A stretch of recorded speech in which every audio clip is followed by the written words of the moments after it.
The one thing we have not investigated thus far is the story of the Men in Black. That's kind of the most menacing and threatening part of this field. Who are the people who silence the people who talk about UFOs?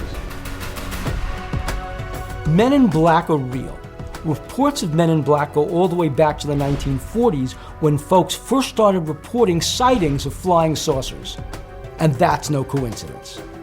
Well, I always thought it was just a myth. I mean, what do you have about Men in Black? I mean, if they are real, then they're more mysterious than UFOs. There's tons of video footage of UFOs. You hear about them on the news, and the same thing just doesn't happen with the Men in Black. All you have about the Men in Black, at least that the general public knows about, is purely fiction.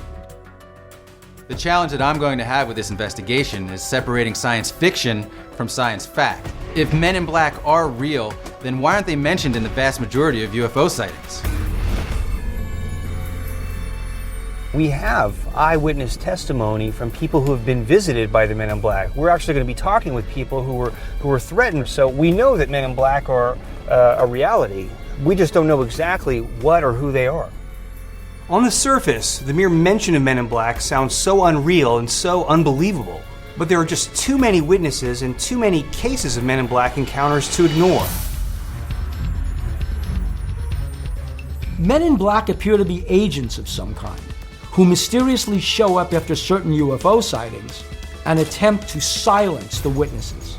They reportedly use fear, intimidation, and outright threats to keep people quiet. We have reports of Men in Black being Army or government officials, hybrids, part alien, part human. We even have reports of Men in Black being outright alien.